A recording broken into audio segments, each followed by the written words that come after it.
ദൈവത്തിൻ്റെ അതിപരിശുദ്ധമായ നാമത്വം ഉണ്ടാകട്ടെ. ഇന്ന് പ്രഭാതത്തിൽ ദൈവജനവുമായി സംസാരിക്കുവാൻ പരിശുദ്ധാത്മാവിൻ്റെ ഹൃദയത്തിൽ പ്രകാശനം തന്ന വചനം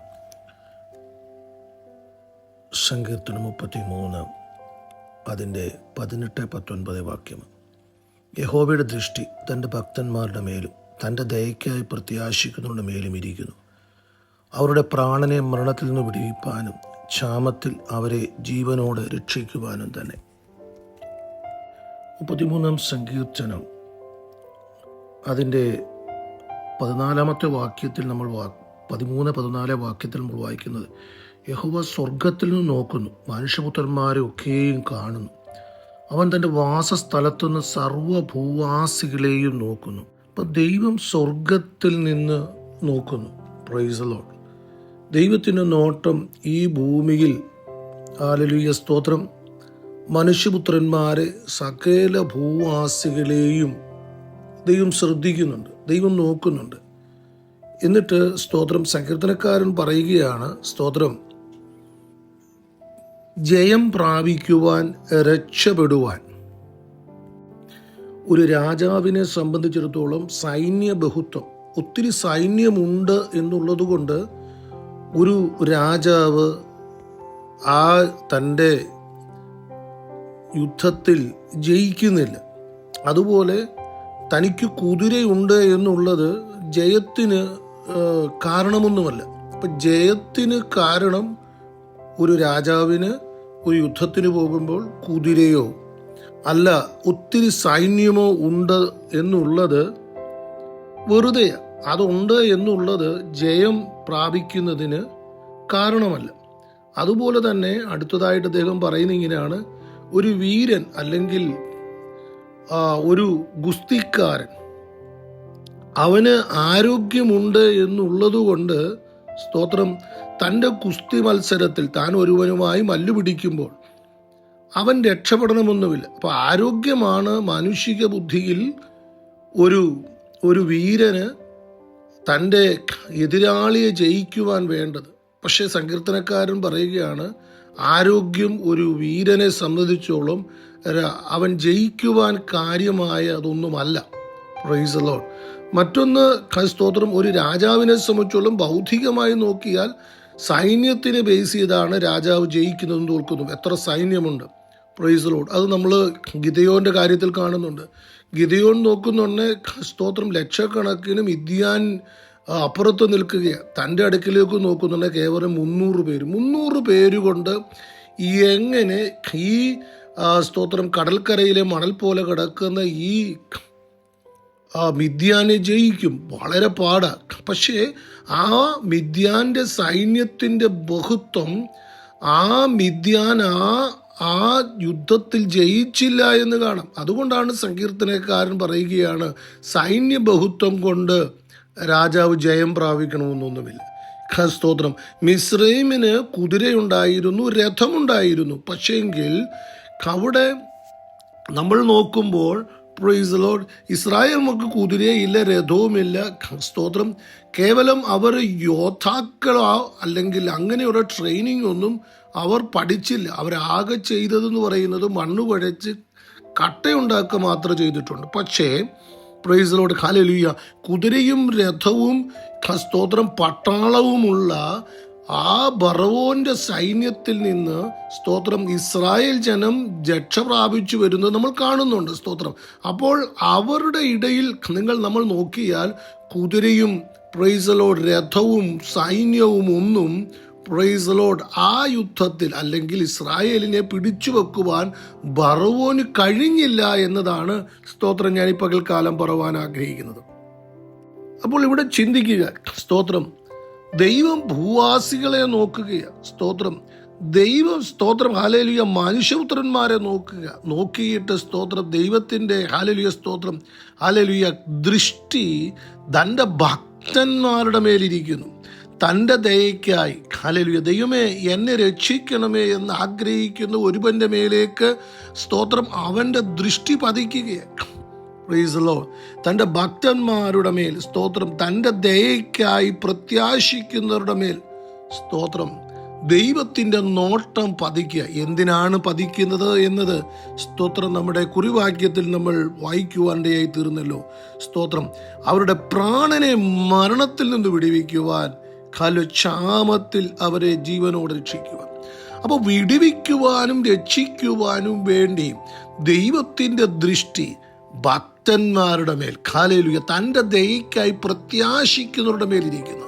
അപ്പോൾ വിടുതലും രക്ഷയും എന്നുള്ളത് ദൈവത്തിൻ്റെ പക്കലാണ് ഉള്ളത് എന്നുള്ളതും പ്രൈസ് ദി ലോർഡ് മാത്രമല്ല, പ്രൈസ് ദി ലോർഡ്, ഹല്ലേലൂയ, അത് തൻ്റെ ദയയ്ക്കായി കാംക്ഷിക്കുകയും, പ്രൈസ് ദി ലോർഡ്, ഹല്ലേലൂയ, തൻ്റെ ഭക്തന്മാർക്കും അത് ദൈവം കൊടുക്കുന്നുവെന്നും, പ്രൈസ് ദി ലോർഡ്. എന്നാൽ ഈ ലോകപ്രകാരം ജയിക്കുവാൻ സാധ്യതയുണ്ട് എന്ന് നമ്മൾ പറയുന്നവരൊക്കെ, ഹല്ലേലൂയ, സ്തോത്രം, സൈന്യവും, ഹല്ലേലൂയ, കുതിരയും ബലവുമൊക്കെ, ഹല്ലേലൂയ, ജയത്തിന് വ്യർത്ഥമാകുന്നുവെന്നും സങ്കീർത്തനത്തിൽ ഇന്ന് പകൽക്കാലം, സ്തോത്രം, ഹല്ലേലൂയ, ആ സങ്കീർത്തനക്കാരൻ ഊന്നിപ്പറയുമ്പോൾ ഈ പകൽക്കാലം 1-2 ചിന്തകളൂടെ ഇതിനോട് ചേർന്ന് പറഞ്ഞ് ഞാൻ പ്രാർത്ഥിക്കുവാൻ വേണ്ടി പോകുകയാണ്. Praise the Lord, hallelujah. നമുക്കറിയാം, പുറപ്പാട് പുസ്തകം 14 അധ്യായം 24 തൊട്ട് സ്തോത്രം ഉള്ള വാക്യങ്ങളിനകത്ത് കിടപ്പുണ്ട്. സ്തോത്രം, അവിടെ ഇസ്രായേൽ മക്കൾ ആ ഫറവോന്റെ അടിമത്തിൽ നിന്ന് വിടുവിക്കപ്പെട്ട് മുൻപോട്ട് വരികയാണ്. സ്തോത്രം, അവർ ചെങ്കടലിൽ കടന്ന് മുൻപോട്ട് പോകുമ്പോൾ, അല്ലെങ്കിൽ ചെങ്കടലിലൂടെ, ഹല്ലേലൂയ, സ്തോത്രം, ചെങ്കടൽ അവർക്ക് വേണ്ടി പിളർന്ന്, സ്തോത്രം, ദൈവം അവർക്ക്, ഹല്ലേലൂയ, ഉണങ്ങിയ നിലത്തുകൂടി എന്ന പോലെ അവർ അക്കരയ്ക്ക് കിടക്കുമ്പോൾ, സ്തോത്രം, ഇതാ തൊട്ടു പുറകെ മിസ്രയീം പുറകെ വരികയാണ്. മിസ്രയീം സൈന്യം, രഥം, ഹല്ലേലൂയ, സ്തോത്രം, ഫറവോനും ഒക്കെ അവരുടെ പുറകിന് വരിക. സ്തോത്രം, എന്നാൽ ഹല്ലേലൂയ, അവിടെ എഴുതിയിരിക്കുന്നത്, സ്തോത്രം, ഇങ്ങനെയാണ്, യഹോവയായ ദൈവം, സ്തോത്രം, ഹല്ലേലൂയ, ആ സ്തോത്രം, ഹല്ലേലൂയ, പ്രഭാതയാമത്തിൽ ആ മിസ്രയീമിനെ സൈന്യത്തെ ഒന്ന് നോക്കി. ആ നോക്കിക്കഴിഞ്ഞപ്പോൾ മിസ്രയീമിൻ്റെ രഥവും ആ കുതിരയുമൊക്കെ, ഹല്ലേലൂയ, ഓട്ടങ്ങൾ പിഴച്ചു. സ്തോത്രം, അവർ, ഹല്ലേലൂയ, ചെളിയിൽ താണുപോകുന്നത് പോലെ, സ്തോത്രം, എന്ന് വെച്ചാൽ അവർ ഹല്ലേലൂയ, ചെങ്കടലിൽ മുങ്ങുവാൻ കാരണം, സ്തോത്രം, അവരുടെ ഓട്ടം നിലച്ചു. ഹല്ലേലൂയ, അവരുടെ രഥചക്രങ്ങൾ കുരുങ്ങി അവർ മധ്യത്തിൽ കുടുങ്ങുവാൻ കാരണം ദൈവത്തിൻ്റെ നോട്ടം. പ്രൈസ് ദി ലോർഡ്, ഹല്ലേലൂയ, തൻ്റെ ഭക്തന്മാർക്ക് അനുഗ്രഹമായിരുന്നപ്പോൾ, പ്രൈസ് ദി ലോർഡ്, ഹല്ലേലൂയ, തൻ്റെ ശത്രുക്കളുടെ, ഹല്ലേലൂയ, സ്തോത്രം, തകർച്ചയ്ക്ക് ആ നോട്ടം കാരണമായെന്ന് മനസ്സിലാക്കുവാനിടയായിത്തീരുന്നുണ്ട്. ന്യായാധിപന്മാരുടെ പുസ്തകത്തിൽ നമ്മളൊരു വാക്യം വായിക്കുന്നുണ്ട്.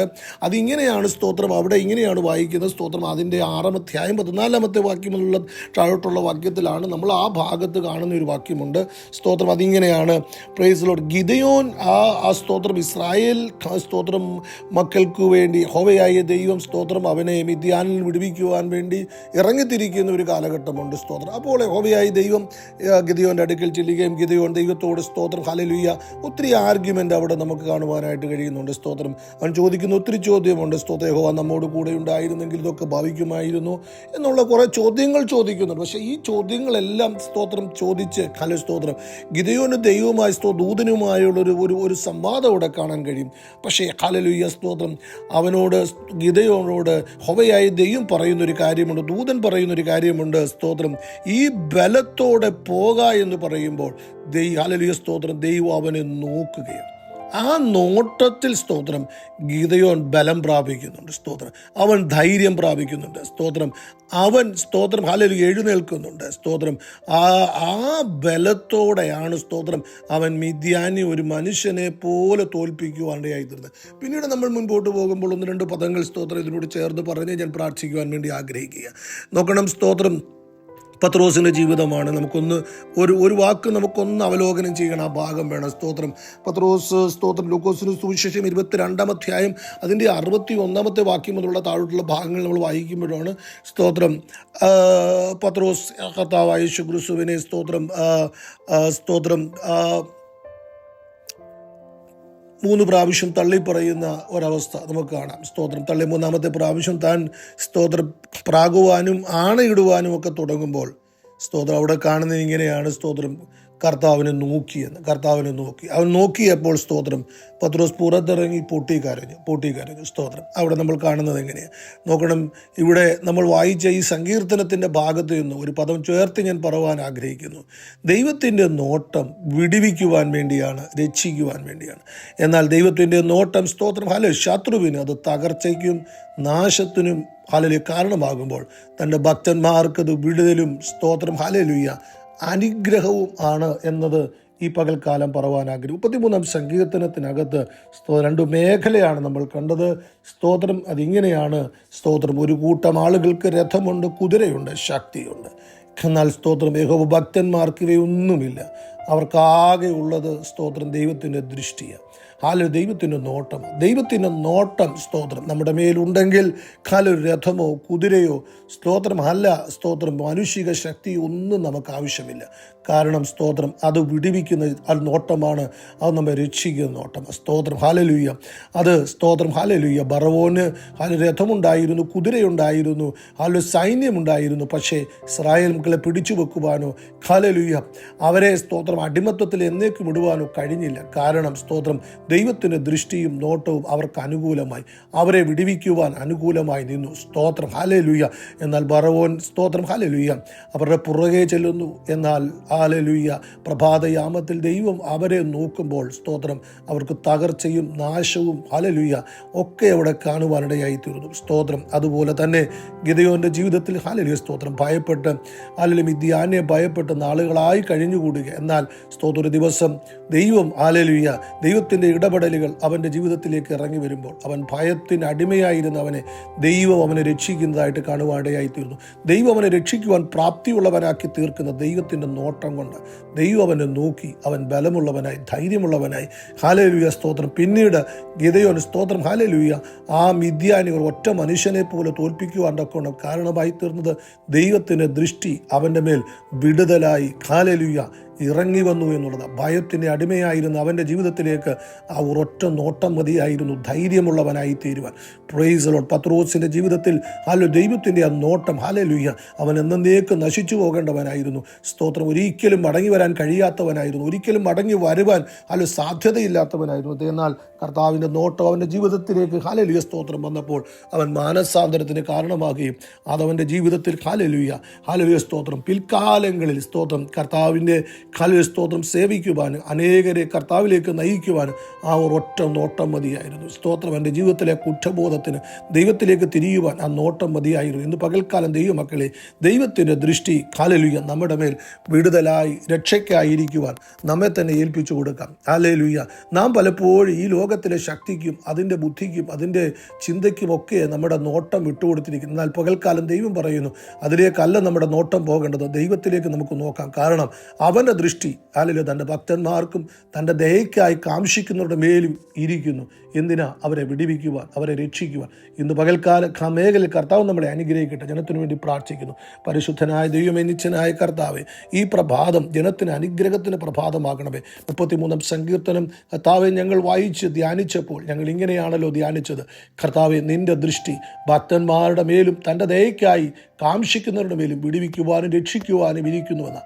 എന്നാൽ ഈ ലോകത്തിലെ വ്യക്തികൾക്ക് കുതിരയുണ്ട്, രഥമുണ്ട്, പ്രൈസ് ദി ലോർഡ്, സൈന്യമുണ്ട്, സ്തോത്രം, ശക്തിയുണ്ട്. അതൊന്നും ജയത്തിന് കാരണമാകാതിരിക്കുമ്പോൾ, അതൊന്നും രക്ഷയ്ക്ക് കാരണമാകാതിരിക്കുമ്പോൾ, അതൊന്നും സ്തോത്രം അവർ ഉദ്ദേശിക്കുന്ന ലക്ഷ്യം സാധിക്കാതിരിക്കുമ്പോൾ യഹോവയുടെ ദൃഷ്ടി ഇരിക്കുന്ന ഭക്തൻ, യഹോവയുടെ ദൃഷ്ടി ഇരിക്കുന്ന ദയയ്ക്കായി കാംക്ഷിക്കുന്ന വ്യക്തി, അവനത് രക്ഷയും വിടുതലുമെന്ന് ഞങ്ങൾ കേട്ടല്ലോ. ആ മേഖലയിൽ ജനത്തെ അനുഗ്രഹിക്കണമേ. ഞങ്ങളുടെ മേൽ അങ്ങയുടെ വിടുതലും രക്ഷയ്ക്കായും ആ ദൃഷ്ടി ഇരിക്കണമേ, ആ നോട്ടം ഇരിക്കണമേ. അതിനായി ഞങ്ങളെ തന്നെ സമർപ്പിക്കുന്നു. മഹത്വം അങ്ങയ്ക്ക്. ഞങ്ങൾ കാഴ്ചവെച്ച ക്രിസ്തുയേശുവിന്റെ ധന്യമുള്ള നാമത്തിൽ പ്രാർത്ഥന ദയവായി ശ്രമിക്കണേ. സ്വർഗീയ നല്ല പിതാവേ, ആമേൻ. അനുഗ്രഹിക്കപ്പെട്ട ദിനം ജീവിതം തരട്ടെ. Have A blessed day. God bless you.